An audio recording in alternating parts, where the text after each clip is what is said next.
So hello everyone, my self Aman Singh, second of MBBS student at KGMU Lucknow. तो आज की video में हम लोग ये डिस्कस करने जा रहे हैं कि अपने फिजिक्स में अपने को कौन सा सीक्वेंस, कैसा सीक्वेंस फॉलो करना है चैप्टर्स को लेके। ठीक है, मतलब किस सीक्वेंस में अपने को चैप्टर कंप्लीट करने हैं ताकि हमको समझने में और पढ़ने में बहुत आसानी हो, है ना।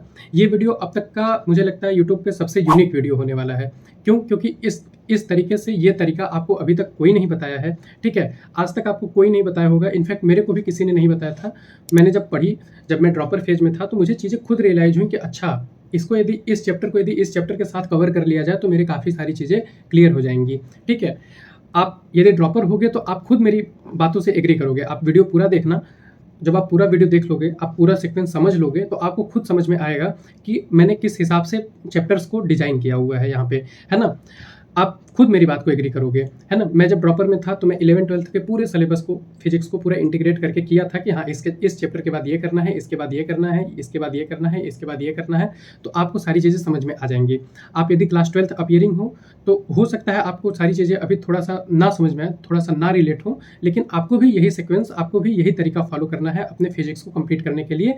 यदि आप 12th में हो तो जैसे 12th में मैंने एग्जाम्पल दिया था कि यदि आप 12th में हो, इलेक्ट्रोस्टैटिक्स कंप्लीट कर लिए तो उसी के बाद ग्रेविटेशन पढ़ लो। ठीक है, क्योंकि फील्ड, पोटेंशियल, फोर्स, वो सारी चीज़ें आपकी जो इलेक्ट्रोस्टैटिक्स की है वही ग्रेविटेशन में है। तो इस तरीके से आप अपने 11th को 12th के साथ कवर कर सकते हो। आप यदि ड्रॉपर में हो तो आपके आपके नज़रों से तो एक बार सिलेबस पूरा गुजर चुका है। ठीक है, आपका देखा हुआ है एक बार का पूरा सिलेबस। तो आपके लिए क्या है कि आप 11th-12th को एक साथ मिक्स करके पढ़ सकते हो। ठीक है, तो आप चैप्टर को आगे पीछे करके अपने तरीके से चीज़ों को समझ के पढ़ सकते हो, है ना। यदि आप लेक्चर अटेंड करना आपका बाकी है और आप यदि किसी बैच में इनरोल हो तो जैसे पढ़ाया जा रहा है भाई वैसे ही पढ़ोगे, है ना। जिस सीक्वेंस में कराया जा रहा है वैसे ही करोगे।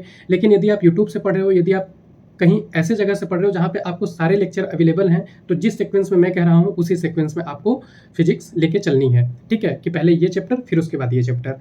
ठीक, और कौन से चैप्टर बहुत डील्ट में करने हैं, बहुत डिटेल में करने हैं आपको, वो चीज़ भी मैं यहाँ पे आपको चीज़ें समझाऊंगा। ठीक, तो आज का वीडियो यहीं पे शुरू करते हैं। तो देखो, सबसे पहले तो यहाँ पे मैंने कुछ चैप्टर्स लिए हुए हैं, जैसे कि basic mathematics, unit and dimension, kinematics, NLM, friction and circular motion, work energy, power, fluid mechanics, centre of mass and rotation.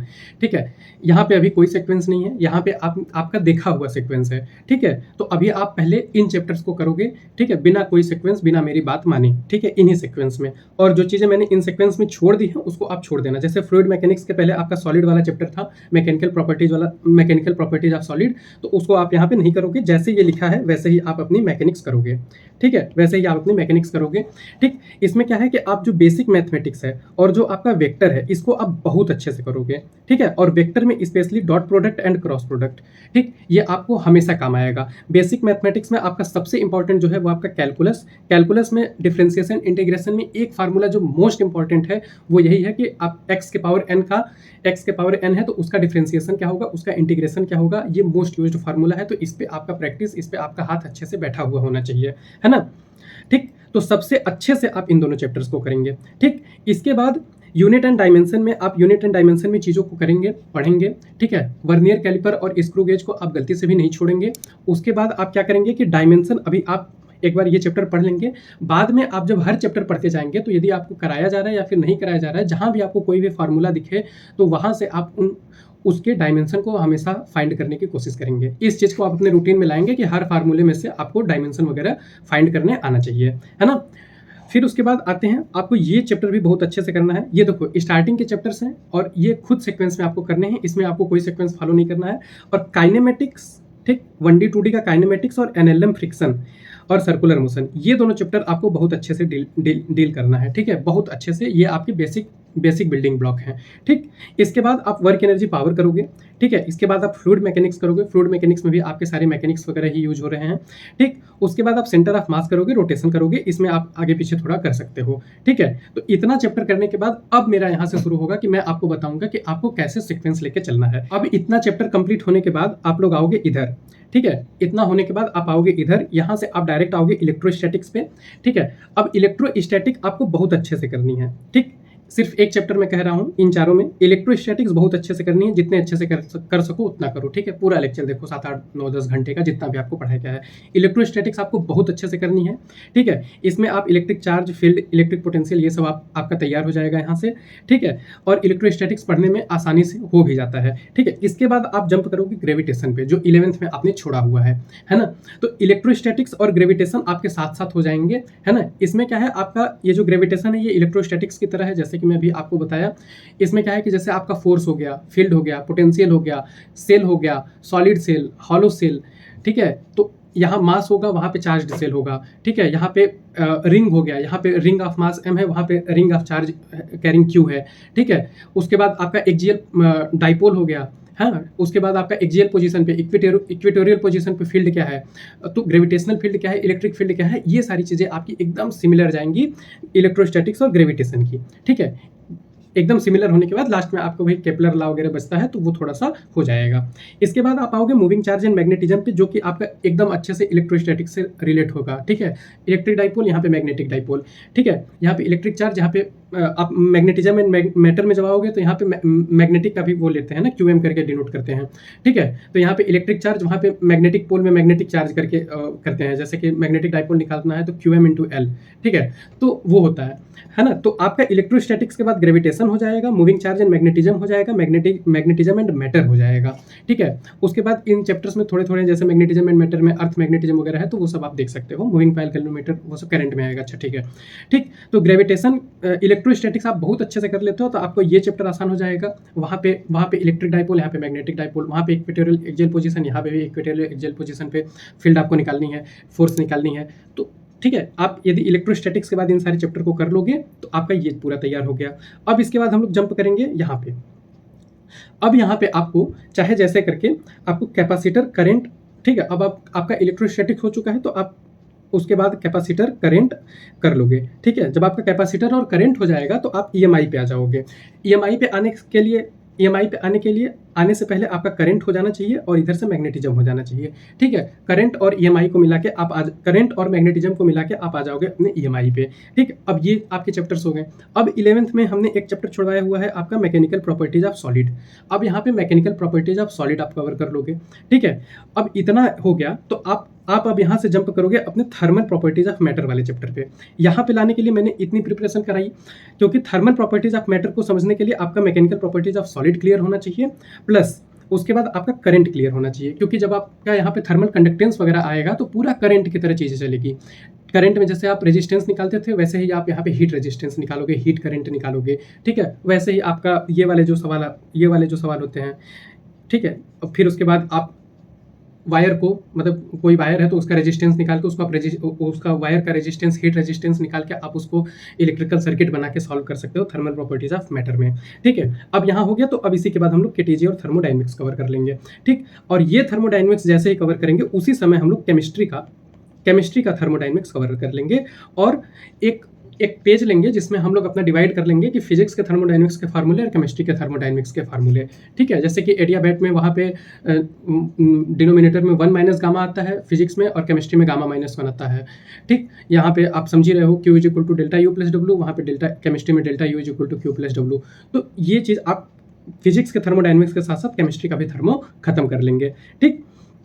इसके बाद हम लोग अपने वेव वाले चैप्टर्स पे आएंगे, तो उसके लिए सबसे पहले आपको SHM पढ़ना है। SHM के पहले आप अपना वेक्टर रिवाइज करेंगे, ठीक है, ठीक। वेक्टर रिवाइज करके आप आएंगे SHM पे, और SHM कंप्लीट करेंगे बहुत अच्छे से। ये चैप्टर आपको, अब मैं फिर से कह रहा हूँ कि एकदम अच्छे से डील करना है, ठीक है। ये चैप्टर आपकी जब अच्छे से डील हो गई तो आप SHM के बाद उसी के बाद वाला जस्ट अगला चैप्टर आप आ जाएंगे वेव्स, जहाँ पे आप वेव को भी एकदम अच्छे से पढ़ेंगे। मैकेनिकल वेव जो आपका साउंड वेव वगैरह है, लॉन्गिट्यूडनल वेव, ठीक है, ट्रांसवर्स वेव, ये वाला चैप्टर आप बहुत अच्छे से पढ़ेंगे, ठीक। अब वेव पे आप आ गए, ठीक है। तो अब आप यहाँ से आ जाएंगे, वेव के बाद आ जाएंगे वेव ऑप्टिक्स पे, और चाहो तो वेव ऑप्टिक्स पे आने से पहले आप अपना रे ऑप्टिक्स भी कवर कर लो इसी बीच, ठीक है। इसी बीच रे ऑप्टिक्स कवर करके अब आप वेव के बाद कूद जाओगे किस पे, वेव ऑप्टिक्स पे। अब जब आप यहाँ पे वेव ऑप्टिक्स कवर करोगे तो आपका जो चीज़ें हैं, ठीक है, पाथ डिफरेंस है, फिर उसके बाद आप वहाँ पे कैलकुलेट करे रहते हो, तो आपका जो वेव का एक कॉन्सेप्ट है, एसएचएम के बाद वेव, वेव के बाद वेव ऑप्टिक्स, ठीक है? फेजर वेजर बनाने वाला जो सीन है, वो सारी चीज़ें आप यहाँ पे रिलेट करके कवर कर लोगे अच्छे से। वेव ऑप्टिक्स में भी आपका वेव का कॉन्सेप्ट पूरा क्लियर हो जाएगा। वेव ऑप्टिक्स के बाद आप आ जाओगे किस पे? इलेक्ट्रोमैग्नेटिक वेव पे। अब आप इलेक्ट्रोमैग्नेटिक वेव पे आए, उसके पहले आपका क्या-क्या कवर हो चुका है? करंट कवर हो चुका है, ठीक है? इलेक्ट्रोस्टैटिक्स कवर हो चुका है, मैग्नेटिज्म कवर हो चुका है। तो इतना करने के बाद जब आप आओगे तो आप इलेक्ट्रोमैग्नेटिक वेव पे आओगे, ठीक है? अब इलेक्ट्रोमैग्नेटिक वेव एक छोटा-सा चैप्टर है जिसमें डिस्प्लेसमेंट करंट मुझे बहुत परेशान करता था, तो वो सब चीज़ें अच्छे से क्लियर करोगे, है ना? और इलेक्ट्रोमैग्नेटिक वेव में आपको वेव का कॉन्सेप्ट भी अच्छे से आ जाएगा कि चलो ठीक है। जैसे कि एक चीज़ फिजिक्स में वो वाला होता है ना कि कोई चार्ज यदि स्टेशनरी है तो वो इलेक्ट्रिक फील्ड प्रोड्यूस करेगा, है ना? कोई चार्ज यदि मूव कर रहा है विथ कांस्टेंट वेलोसिटी, कोई चार्ज यदि मूव कर रहा है विथ कांस्टेंट वेलोसिटी तो वो मैग्नेटिक फील्ड प्रोड्यूस करेगा, है ना? फिर उसके बाद कोई चार्ज यदि एक्सीलरेशन में है, कोई चार्ज यदि एक्सीलरेशन में है तो वो क्या प्रोड्यूस करेगा? वो आपका इलेक्ट्रोमैग्नेटिक वेव प्रोड्यूस करेगा, ठीक है? जैसे आप कोई चार्ज को लेके ऑसिलेट करा दो तो वो एक्सीलरेशन में है तो वहाँ से इलेक्ट्रोमैग्नेटिक वेव रेडिएट होती है ना? तो ये सब चीज़ें भी आपकी फिजिक्स में क्लियर हो जाएंगी अच्छे से, ठीक? तो इलेक्ट्रोमैग्नेटिक वेव आपका हो गया कि मतलब वेव का डायरेक्शन ये है तो उसके परपेंडिकुलर में इलेक्ट्रिक फील्ड है, उसके उसके परपेंडिकुलर में मैग्नेटिक फील्ड है। तो ये सारी चीज़ें आपकी क्लियर हो जाएंगे। उसके बाद आप आ जाओगे अल्टरनेटिंग करंट में। अल्टरनेटिंग करंट में भी आपका फेजर वगैरह का कॉन्सेप्ट अच्छे से है, इसीलिए मैंने बोला कि वेक्टर आपका हो जाना चाहिए वेव से पहले। तो फेजर वगैरह आप डायग्राम वगैरह सब फेजर वगैरह सॉल्व करना होता है, तो अल्टरनेटिंग करंट में भी वेव का अच्छा खासा कॉन्सेप्ट है। तो आपको अल्टरनेटिंग करंट भी अब वेव के बाद समझ में आ जाएगी, ठीक? इतने चैप्टर को साथ में करके यहाँ पे आपका 11 से वेव हो गया, 12 से वेव ऑप्टिक्स, ईएमडब्ल्यू और अल्टरनेटिंग करंट हो गया और 11 से एसएचएम हो गया, ठीक? इसके बाद आप आ जाओगे इधर, जो कि मतलब कि एकदम अनरिलेटेड चैप्टर्स हैं, जैसे कि रे ऑप्टिक्स, जो कि आप हो सकता है वेव ऑप्टिक्स के पहले ही बीच में कर डालो। उसके बाद आप dual nature of matter, dual nature of radiation, matter and radiation और एटम, ये दोनों चैप्टर करोगे मॉडर्न फिजिक्स का। और इसके साथ साथ या इसके पहले आप अपना रिवाइज कर लोगे या खत्म कर लो क्या? Structure of atom.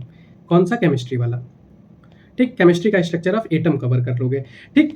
तो आपका यहाँ से और न्यूक्लियाई, हाँ, और न्यूक्लियाई करने से पहले आप केमिकल काइनेटिक्स केमिस्ट्री से कर लोगे, ठीक है? केमिकल काइनेटिक्स आपको पता चलेगा, केमिकल काइनेटिक्स में जो फर्स्ट ऑर्डर के जितने भी रिएक्शंस है वही आपका न्यूक्लियाई वाला चैप्टर है ना? वहाँ पे रिएक्टेंट खत्म हो रहा था, यहाँ पे न्यूक्लियस डिसइंटीग्रेट हो रहा है।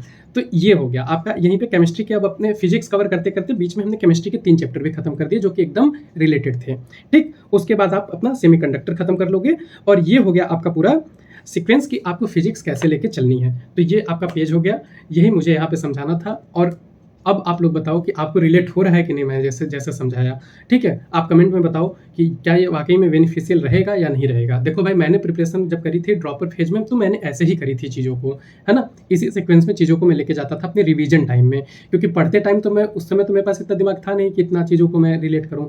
लेकिन जब बाद में मुझे चीज़ें समझ में आई तो जब मैं नोट्स रिवाइज करता था तो इस चैप्टर के बाद ये, इसके बाद ये, इसके बाद ये, इसके बाद ये, करंट पढ़ता था, उसके बाद तुरंत थर्मल कंडक्टेंस वगैरह पढ़ता था, है ना? एसएचएम पढ़ता था, उसके बाद वेव पढ़ता था, उसके बाद वेव ऑप्टिक्स, उसके बाद अल्टरनेटिंग करंट, ईएमडब्ल्यू, ये सब साथ में कर लेता था। मैकेनिक्स एक साथ कर देता था, थर्मल फिजिक्स एक साथ कर देता था। तो इसी तरीके से आपको चीज़ों को लेके चलना है, ठीक है? तो ऐसे ऐसे अभी आपको बहुत चीज़ें मैं बताऊंगा, छोटी छोटी चीज़ें। आप ये भी बताना कमेंट में कि आपको ये वीडियो या इस टाइप से चीज़ों को समझाने वाला कहीं पे मिला अभी कि नहीं मिला, ठीक है? तो जो भी है यही मेरे को बताना था, ठीक? अब इसके आगे भी अभी बहुत चीज़ें हैं बेनिफिशियल, जो भी चीज़ें मुझे याद आएंगी, जो भी चीज़ें मुझे समझाना होगा, जो भी छोटी-मोटी बात आएँगी, हो सकता है कभी-कभी 2-3 मिनट की वीडियो बना के मैं आपको कुछ चीज़ें बता दूँ, कुछ याद आता है ना तो मन करता है बता देते हैं। तो वो सारी भी चीज़ें आपकी आती रहेंगी, ठीक है?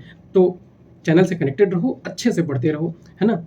बाकी चीज़ें आसान करने के लिए जितनी भी पॉसिबल चीज़ें हो सकती हैं वो मैं करता रहूँगा, ठीक है? तो आज का वीडियो यहीं पे ख़त्म करते हैं। Thank you.